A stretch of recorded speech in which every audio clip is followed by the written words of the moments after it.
Good evening, my friends. Welcome to Mining the Riches of the Parsha. It is so wonderful to be together with you here on Zoom and to be with you in person here. Fantastic.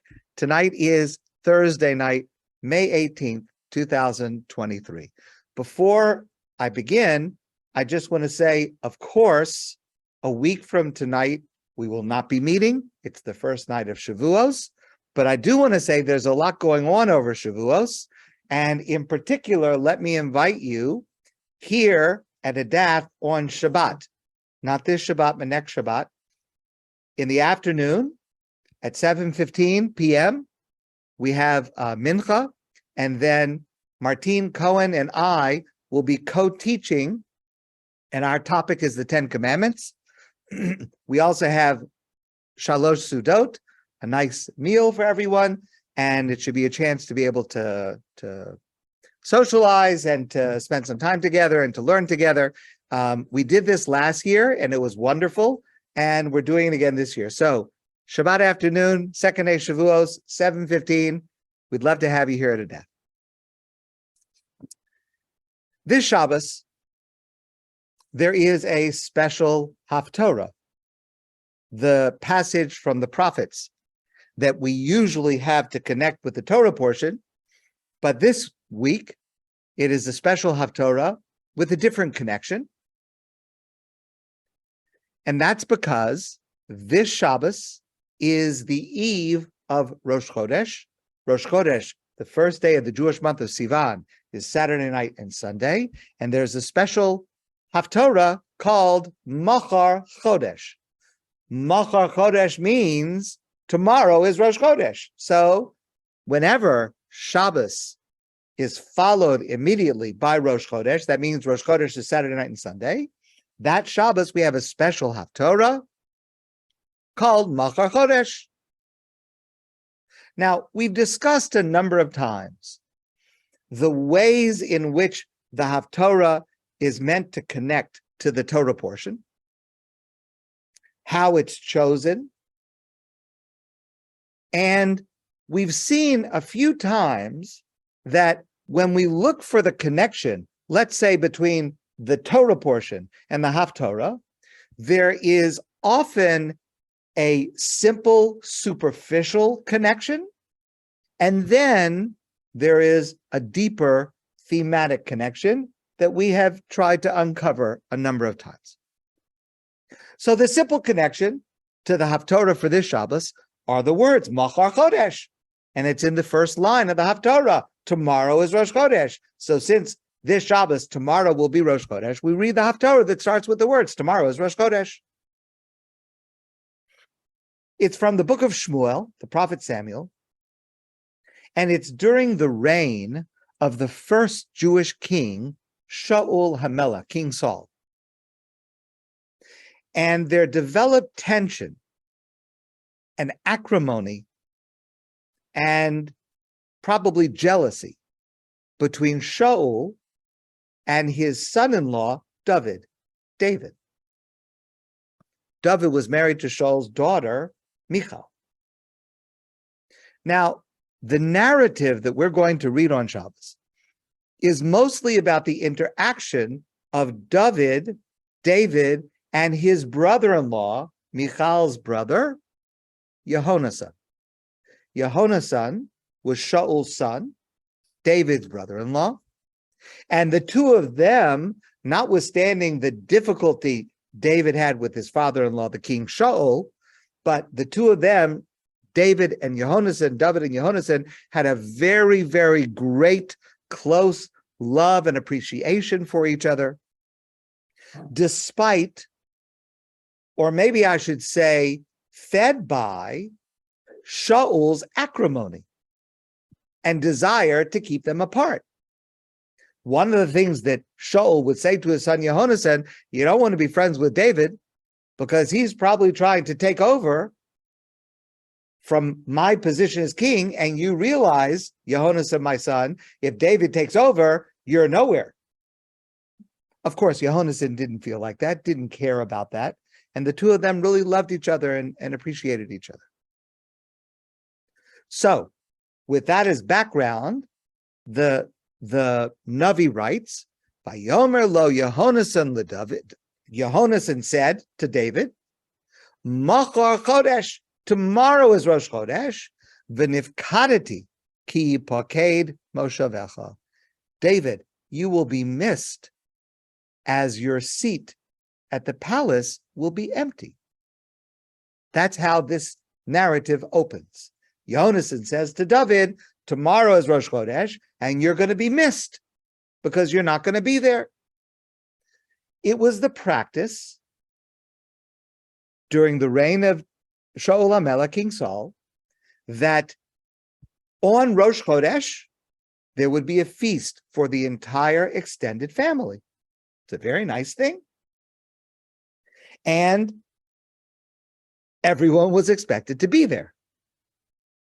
And David was going to be absent because he feared that Shaul's animosity and jealousy had morphed into something much more serious, into, God forbid, violence. He feared that his father-in-law actually wanted to kill him. And we'll see in a moment, David was not so far off. So Yehonasan says, I understand you're not going to be there tomorrow because you're afraid to be there, afraid of what might happen. And Yehonasan says to David, in your absence, I will test the water. I'll see what the story is. And I will uncover my father's real feelings about you in your absence. And then, meanwhile, Yehonasan and David designate a spot, a place to meet 2 days later so that Yehonasan can deliver his news to David. So again, David's not going to be there. Yehonasan is going to find out the real story. And then they arrange to meet 2 days later at a secret spot, at a designated spot. And this way, in a secretive way, Yehonasan will be able to tell David what his father-in-law Shaul really intends for him. It had to be secretive because if Shaul found out that Yehonasan was even talking to David, everybody could be in big trouble.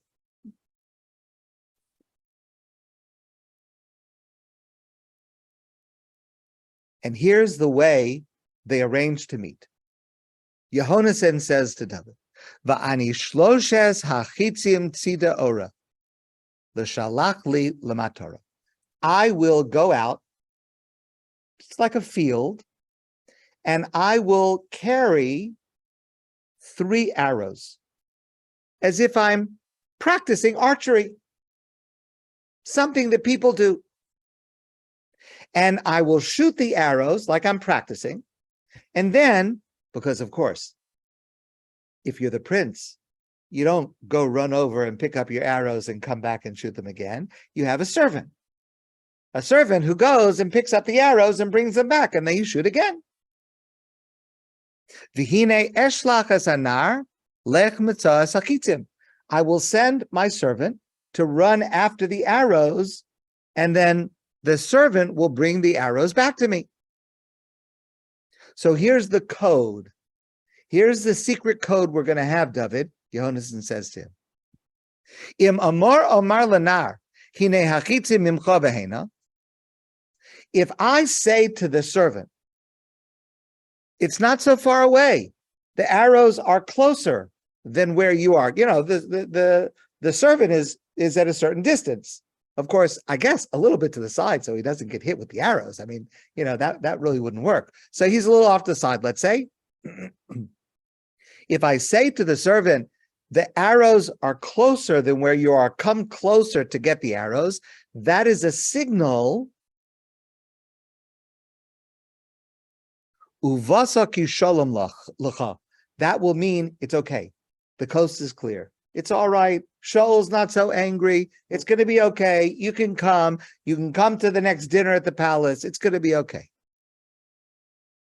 V'imko omar le'elem hine hachitzim mimcha v'hala.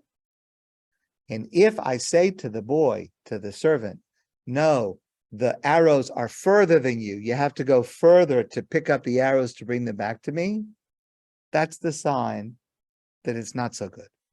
That's the sign that you need to run away. Lech, that means you should run away. Ki shilachacha Hashem, because God is sending you away. So,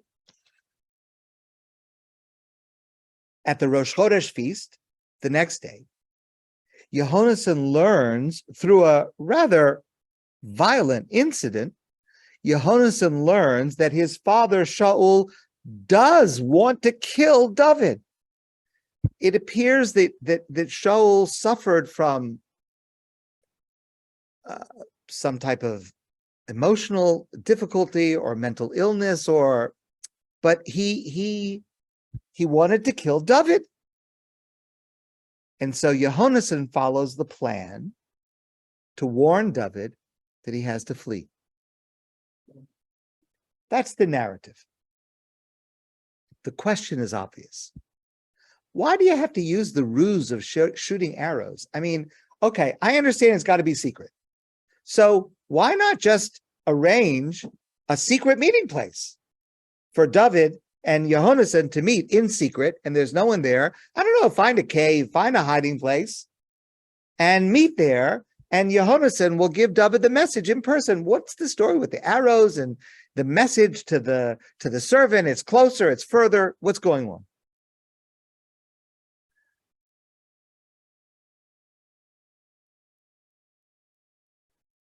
Rabbi Elya Meir Bloch was a great, great rabbi and scholar who managed to survive the Holocaust. And he came to America, and it was a big deal. He was among the great, great scholars who survived, and he came to America, and a group of rabbis and lay people arranged a dinner in his honor to welcome him, because it was a great thing. He'd survived the Holocaust. So this dinner was arranged in his honor, was in New York. And at this dinner, he spoke. And this is what he said in his speech. He talked about this Haftorah, Mochor Chodesh. And he talked about the signal that Yehonasan and David arranged.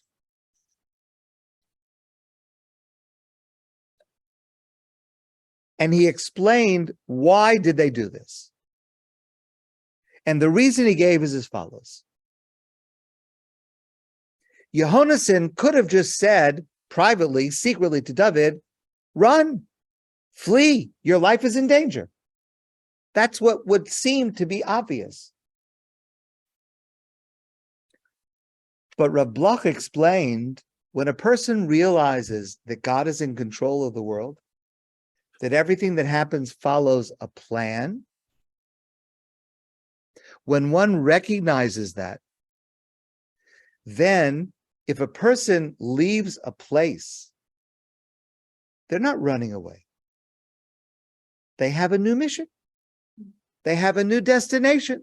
There is a new place that they're supposed to be. If Yehonasan would have said to David directly in secret, run away, that would be the wrong message. The message was rather, God has decided that your mission, your place is elsewhere, and you need to go to the place that God intends for you.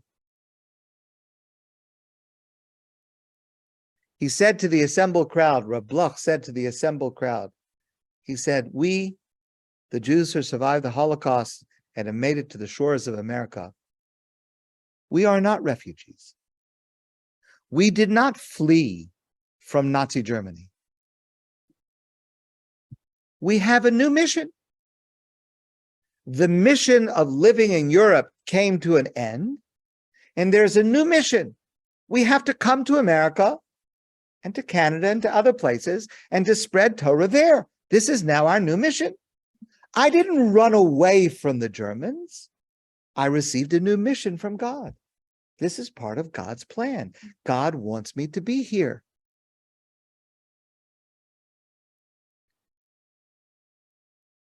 At some point, every one of us has faced or will face a detour in life. And life will proceed not the way we expected, not the way we planned. Now, it can be more or less unsettling for us depending on the circumstances, depending on our nature.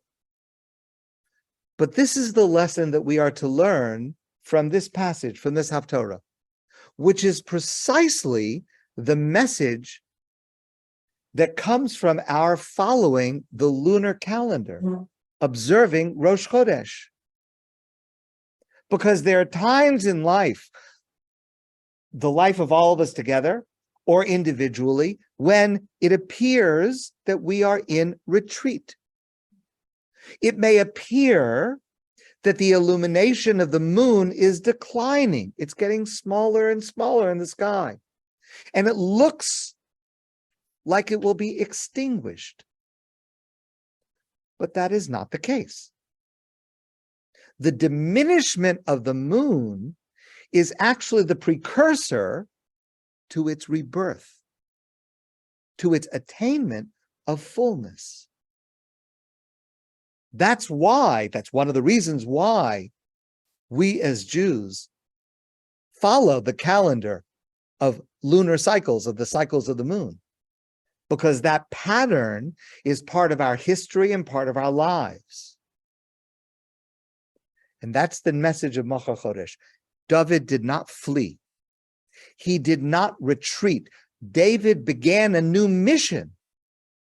One more time, the words that Yehonasan said, Lech, go, Ki shilachacha Hashem, because God is sending you.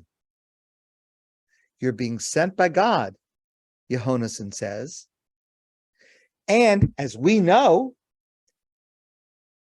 Yehonasan, I don't know if maybe he knew it prophetically or maybe he didn't know, but the words that Yehonasan says, go, for God is sending you. Well, we know God was sending David to a destiny of greatness that David could not even imagine at that time, to become our greatest king and our greatest poet.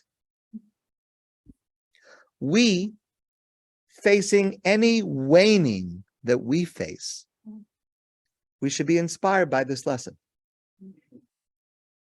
And also by joyfully celebrating Rosh Chodesh. Okay. I want to ask you a question. It's going to sound really bizarre. When is Shavuos? 49 days after. I know it sounds like a crazy question. Everyone knows when Shavuos is. It's a week from tonight, Thursday night. Thursday night and Friday, and outside of Israel, Shabbos is the second day of Shavuos. But the question I'm asking is not only a good question, it's even crazier than you might imagine. Because Shavuos is the only holiday in the Torah where no date is mentioned. Nowhere in the Torah does it say the date. Yes, the Torah does say, thank you, Jay, and we discussed this a few weeks ago, the Torah does say that Shavuos is the 50th day of the Omer. You count 49 days, and when you get to the 50th day is Shavuos. But nowhere does the Torah say what day of the month that is. And it's the only holiday that this happens. Pesach is the 15th. Rosh Hashanah is the 1st. Yom Kippur is the 10th. Sukkot is the 15th. Only Shavuos. Okay, all right. Well, so if the Torah does not tell us a date, let's try to figure it out. Here's what we know. The Torah says in the Parsha of Yisro, which is the narrative of giving the Torah at Sinai, which is the Torah reading for the first day of Shavuot, whatever day that is, the Torah says that the Jewish people reached the desert around Mount Sinai. They camped at Mount Sinai on Rosh Chodesh Sivan. That's Sunday this year, Rosh Chodesh, Sunday. Then Hashem says to Moshe the following words: Vayomer Hashem Moshe, Lech el A'am, go to the people, V'kidashtem hayom ha'machar, and sanctify them today and tomorrow. V'hayu nechonim l'yom hashlishi, and be ready on the third day. Ki b'yom hashlishi yered Hashem le'nei kol ha'am al har Sinai. On the third day, I will descend, God says, I will descend on Mount Sinai, and I will reveal myself and speak to the entire Jewish people. Now, the Talmud tells us that that conversation between God and Moshe occurred on the fourth day of Sivan. That corresponds with this coming Wednesday. So on Wednesday, God says to Moshe, prepare the Jewish people today, Wednesday, that's the 4th of Sivan, and tomorrow, Thursday, the 5th of Sivan, and on the third day, Friday, the 6th of Sivan, I am going to come down and reveal myself and speak the 10 Commandments on Mount Sinai. So, we would assume that God spoke the 10 Commandments, Aseret Sedibros, on the 6th day of Sivan, which is a week from tomorrow, which is, we all know, the first day of Shavuos for us. Outside of Israel, remember, we're going to keep 2 days. We're going to keep the 6th of Sivan, Friday, and the 7th of Sivan, Shabbos. But in Israel, it's only 1 day, Friday, the 6th of Sivan. Okay? So it seems to work out, right? Seems to be okay. No, it's not okay. It's not okay because what I described to you so far is the opinion of the Chachamim, the rabbis. Rabbi Yossi disagrees. Rabbi Yossi says, you got the wrong day. Rabbi Yossi says, Yom Echad Hosif Moshe Midaito. Moshe added 1 day. The Hiskim HaKadosh Baruch Hu Imo, and God agreed to him. So God says on the 4th of Sivan, God says the 4th, the 5th, and on the 6th, I'm going to speak the 10 Commandments. Prepare yourselves on the 4th and the 5th, and you'll be ready on the 6th. And Moshe decides, no, I don't think we're ready on the 6th. We'll wait 1 more day to the 7th. And God agreed to Moshe's delay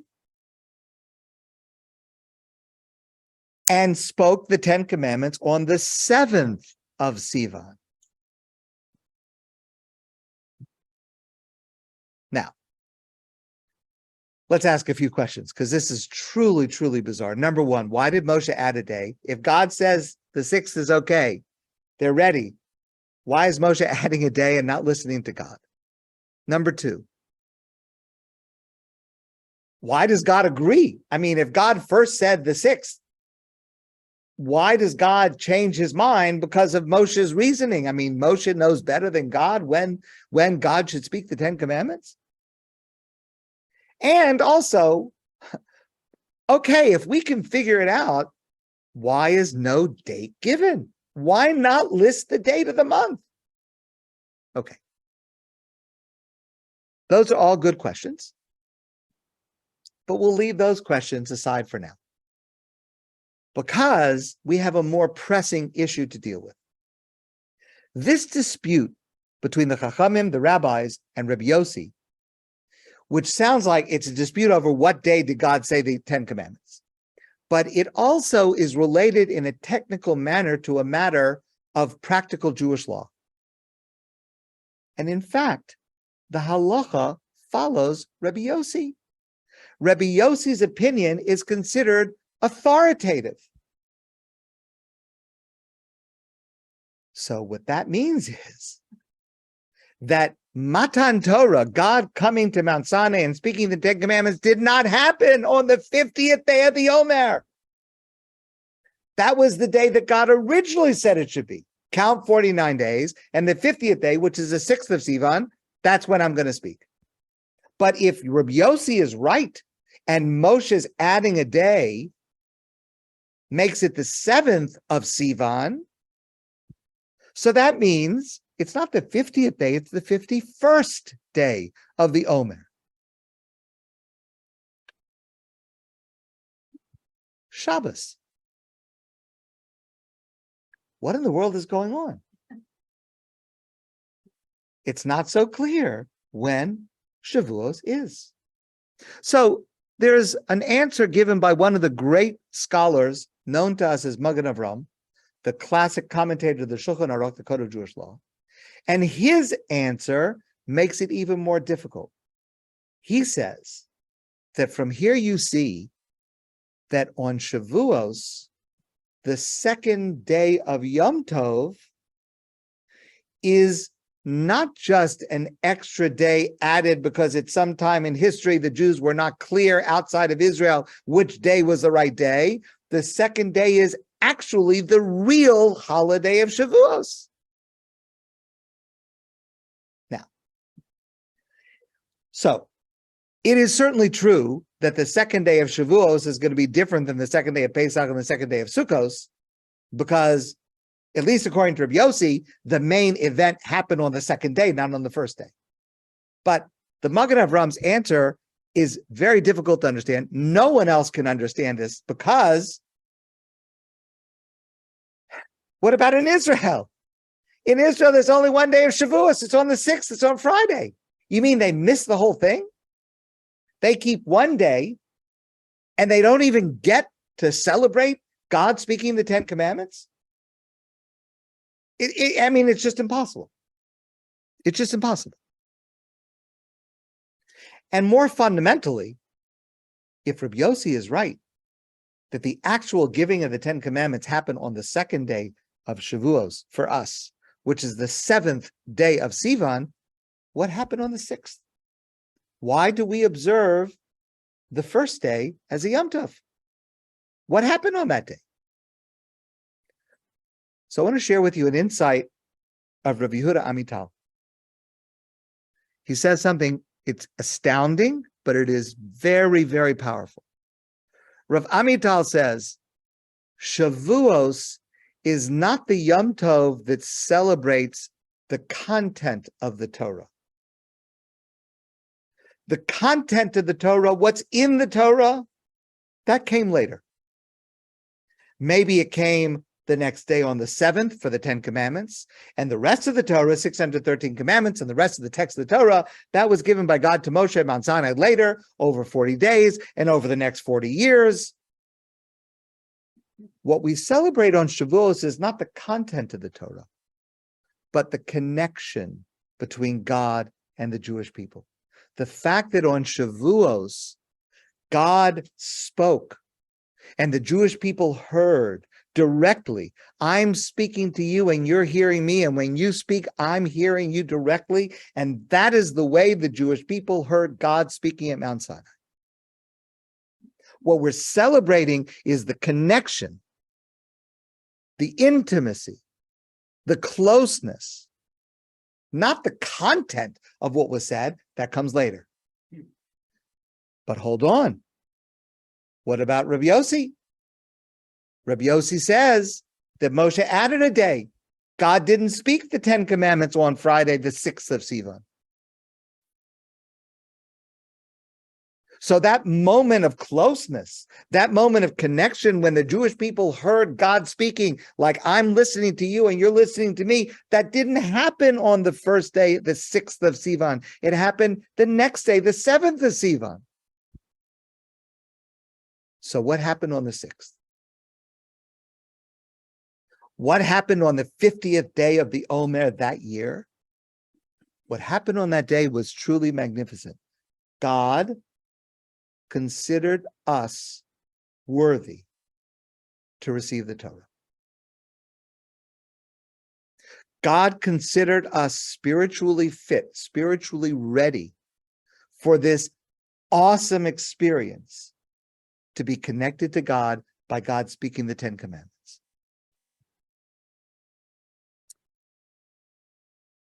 And that is absolutely incredible.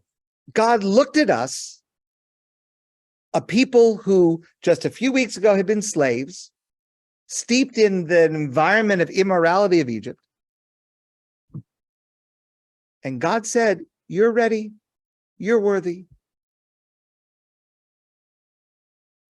And that's what we celebrate. For whatever reason, Moshe decided it needed another day. Fine, we'll leave that for another time. And for whatever reason, God agreed. But the fact that God had initially said, you're ready, that is something that we celebrate. I want to tell you a remarkable story. I heard this story from Sivan Rahav Meir, and it is a story that is told by a teacher in Israel whose name is Avinoam Hirsch. So Avinoam Hirsch tells the following story. He was in school, he has a class, and he gives out certificates of excellence to students who are excellent, who deserve it. One time he was giving out these certificates to the few students whose work rose to excellence. But by mistake, he sent a notification to the wrong mother, because he wants to tell the mother, the parents, that your child is getting the certificate of excellence. And so he sends to the wrong mother, congratulations, your child received in school today a certificate of excellence. And now, the teacher says by the time he realized his mistake, and he, maybe, you take it back, you can, take the email back. Before he could do that, he got a response from this mother. And the response from the mother goes like this. She says, you cannot imagine what your message did for me. It is the happiest thing that has happened to me in months. So now this teacher realizes the boy's going to go home. He's not going to have a certificate of excellence because he didn't deserve it. In fact, this kid was actually one of the troublemakers in the class. In fact, that day, he had to send it to the principal. And he's going to go home. And his mother's expecting to see, let me see the certificate that you brought home. And he just did not feel that he could do this to this mother. The boy didn't deserve it. But the mother. So he goes over to the boy before the boy leaves for home. And he says to him, I've never done this before. This is the first time I've ever done this, so I want you to listen to me very carefully. Here's a certificate of excellence. I am lending it to you. I'm not giving it to you. I'm lending it to you. You don't deserve it. But I believe that your behavior in the coming week can justify receiving this certificate.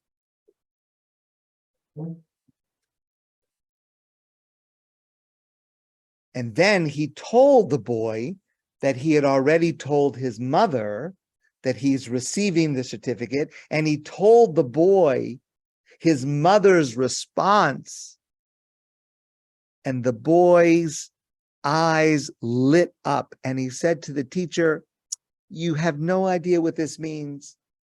Last night, my mother was crying because I give her so much trouble, and she had a meeting with the English teacher, and she heard about the things going on, and she's so upset, and she is going to feel like what you've done for her is amazing. And I promise you, the boy says, I promise you, I won't let you down. And somehow this boy, who had been the biggest troublemaker in class, somehow in the coming week, he turned into an angel. And he truly was, at the end of the next week, deserving of that certificate of excellence. It was so stark, it was so dramatic that the guidance counselor at the school came over to me, this is the teacher telling the story, and to say, there's such a change in this boy. Did the mother start him on medication? He's not the same boy? And Avinoam said, he's on something much stronger than pills. It's called trust. That's what we reached on the 6th day of Sivan. After centuries of slavery, amidst the immorality of Egypt, we worked on ourselves. And we've discussed this over the last number of years as we left Egypt, counting the days, but counting the days to elevate ourselves. And as we traveled geographically from Egypt to Sinai and spiritually ascending in holiness, using each day to grow, to prepare ourselves for this experience of hearing God speak at Mount Sinai, until we reach the level where God said to us, you're ready. You're ready for this. You have earned my trust to receive my most precious gift, to receive the Torah. And that is what we celebrate on the 6th of Sivan, a week from tomorrow, the first day of Shavuot. On Shavuos, we read the Book of Ruth, Sefer Ruth. We've discussed this work many times in the past. The story is familiar. Our custom, in Israel, it's read, there's only one day of Shavuot, so you got to do everything on that one day. We have 2 days. Our custom is to read Ruth on the second day, so on Shabbos. A week from the Shabbos, we will read the Book of Ruth.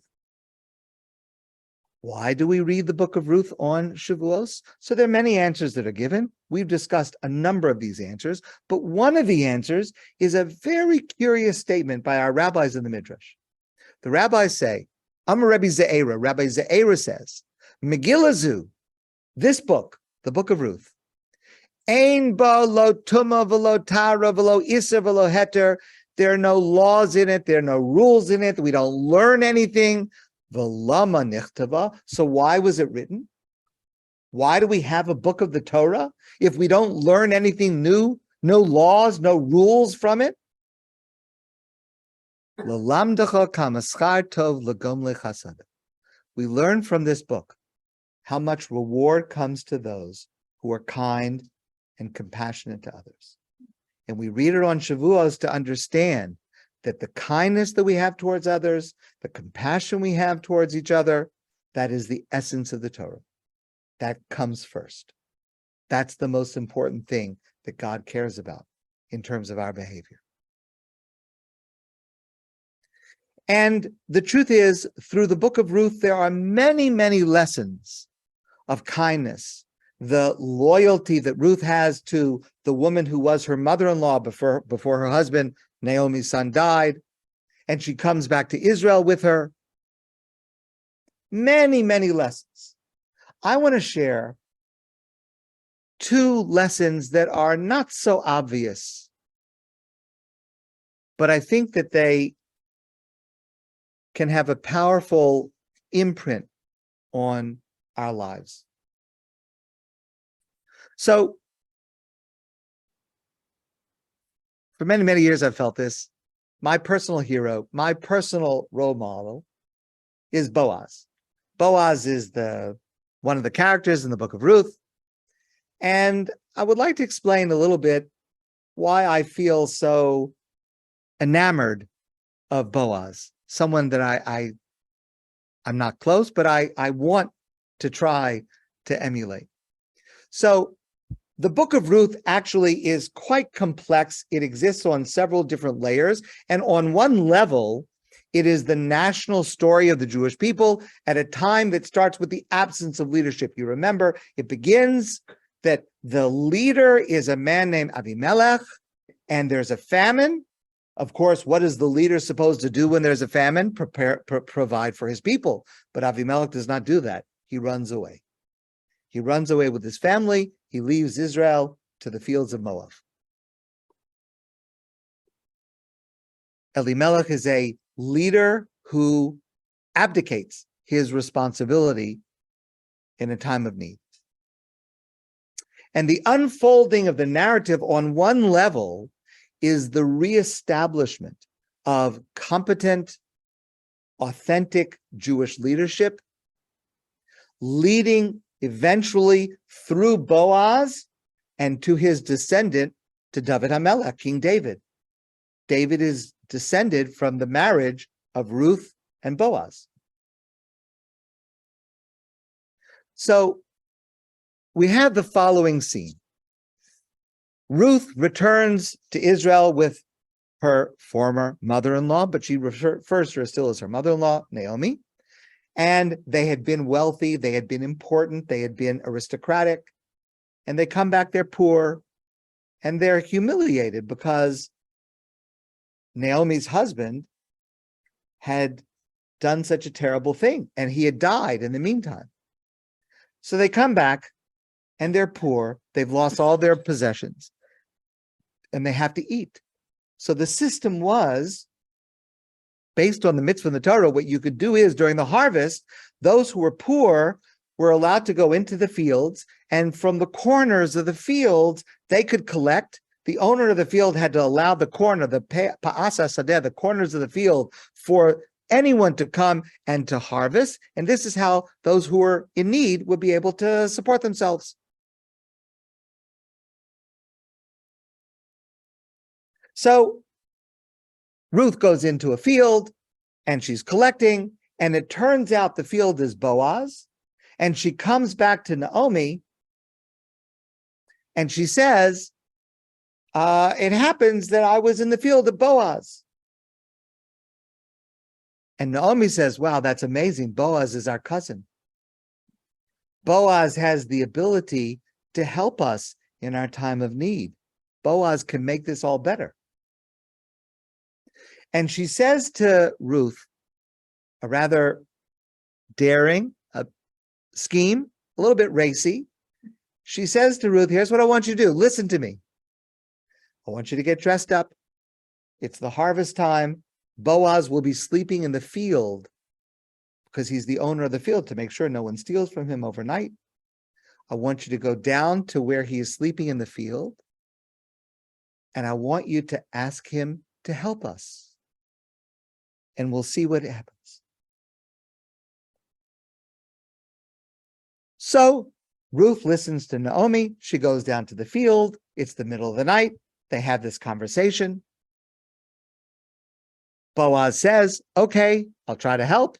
Not sure what I can do, but I'll try to help.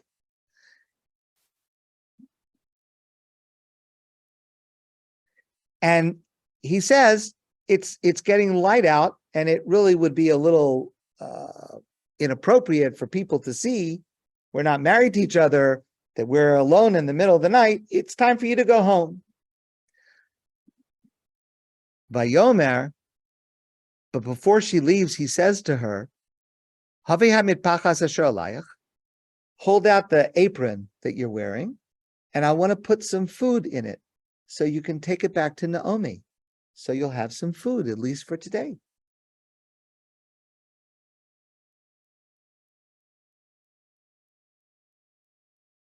It's interesting. Ruth didn't ask for food. Ruth herself wasn't hungry. Boaz on his own intuited. Naomi came back. He knows the situation. I have to send some food back.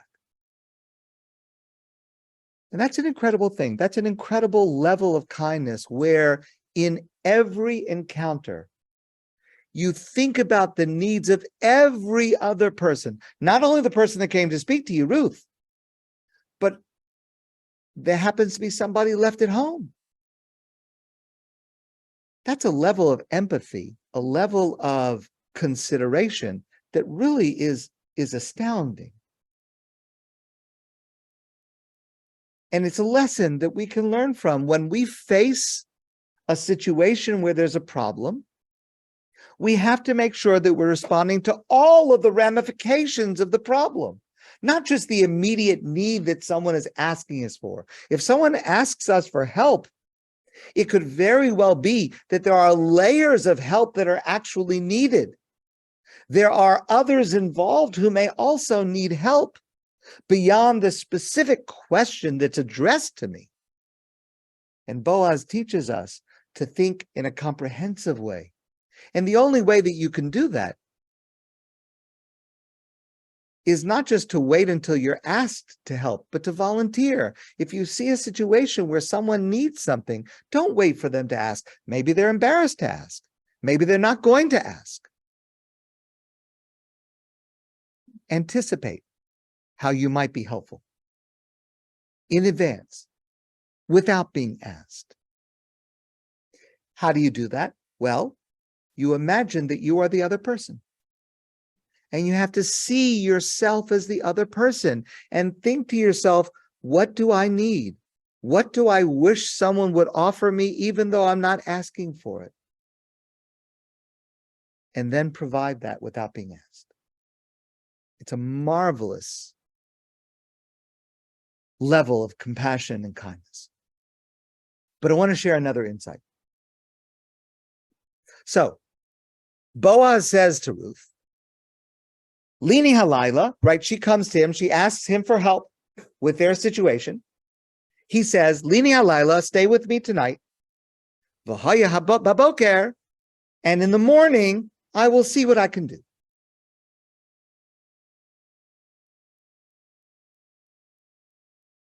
When Ruth comes home, Naomi says, what happened? And Ruth tells her what happened and what Boaz said. Naomi understands Boaz's words differently. Naomi says to Ruth, Vatomer, after Ruth has told her what Boaz said, Naomi explains, I don't think you grasped exactly what Boaz was trying to communicate to you. Vatomer shvi biti. She says to Ruth, you can now sit down, you can relax. Ad asher teid'in ech yipol davar. The next thing that's going to happen is you're going to hear the result. Ki lo yishkot ha'ish, ki im kila hadavar hayom. Because that man, Boaz, he will not rest until the matter is settled today. In other words, it's one thing for Boaz to offer to help, but Boaz does something else besides that. Boaz conveys, and Ruth doesn't catch it, but Naomi does, and that's why she explains it to Ruth. Boaz makes it clear you don't have to worry anymore. The problem is over for you. It will be solved today. You have my assurance. You don't have to call me back. You don't have to leave a message. You don't have to remind me. If I say it will be taken care of, you can cross it off your list. It is done. Consider it done. There is no way that that man will rest until it is concluded this day.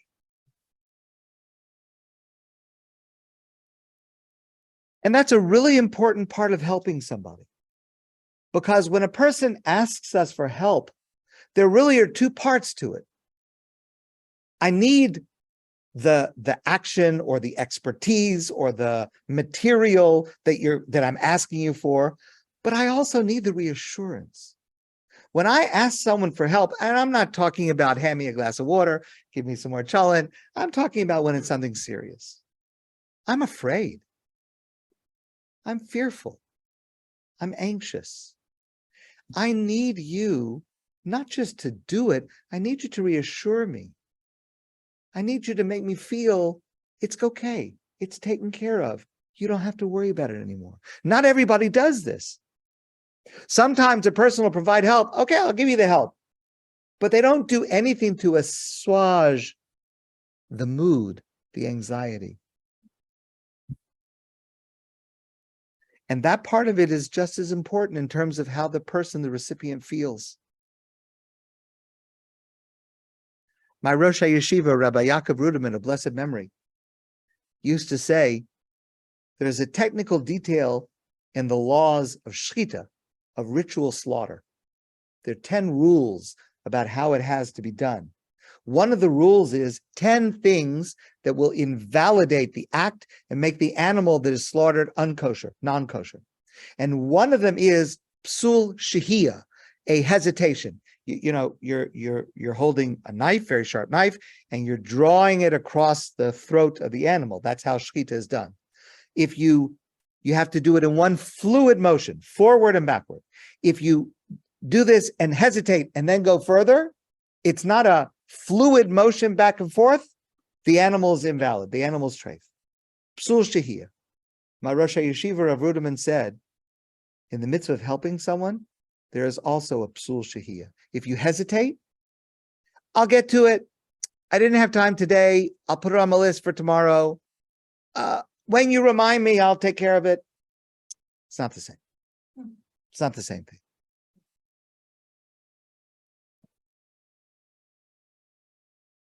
Tell you a story. Many years ago, I was 22 years old. I'd finished college, and I had just finished my first year of learning in yeshiva in Israel. It was the beginning of July, and I came home to Memphis, where I lived. I wasn't there very much, but my family lived. And on the plane, there was a plane from Israel to New York and another plane from New York to Memphis. And on the plane to Memphis, I started not to feel well. And it was a way that I'd never felt before. It was strange, and I knew something was wrong, but I didn't know what it was. Strange feeling. I came home. And at that time, when I came home, there was no one else at home. None of my siblings were there for various reasons. It was me, 22 years old, and my parents. And that night, I was in terrible, terrible pain. It was a pain that I had never experienced before. And I went down to my parents' room. I woke up my parents. I was afraid. I didn't know what was happening. And they had me lay down on the sofa in their room. Of course, I didn't sleep. I was just in terrible, terrible pain. And in the morning, my mother took me to her doctor. His name was Dr. Gerald Plitman. Anyone who is from Memphis at that time will probably recognize the name of Dr. Gerald Plitman. He was my mother's doctor. It turned out that I had meningitis. So my mother took me to the doctor first thing in the morning. He started to examine me. And he said to my mother, Emily, this boy needs to be in the hospital.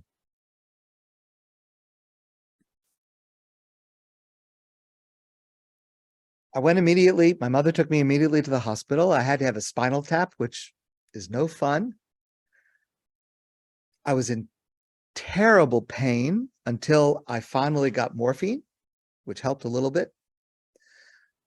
I was in the hospital for a few days. I spent several weeks recovering at home. But what I remember most clearly, and this is now more than 40 years later, is not just Dr. Plitman's expertise, which was impressive, but it was the way he conveyed it, by his voice, by his manner. It was absolutely clear. As soon as I was in the room, he was going to take care of this. I was in good hands. I was in the right place. it was taken care of. And the truth is, I was frightened. I'd never experienced anything like this. And he not only helped heal me, he calmed me. He reassured me. He made it clear that he would be with me every step of what would unfold. Dr. Gerald Whitman acted like Boaz. And I will never forget that. And 6 weeks later, I met Marcy. I want to wish everyone a wonderful evening and a great Shabbos. Tonight and tomorrow's Yom Yerushalayim. Let's celebrate Jerusalem. This Shabbos, the special Shabbos to prepare for Shavuos. Of course, next week we will not be together, but I want to wish everyone a very happy Shavuos. I hope that you'll join us on the Shabbos of Shavuos in the evening with Martina and I teaching. And then 2 weeks from tonight, I look forward to being with you again. And I look forward to seeing all of you in person very soon.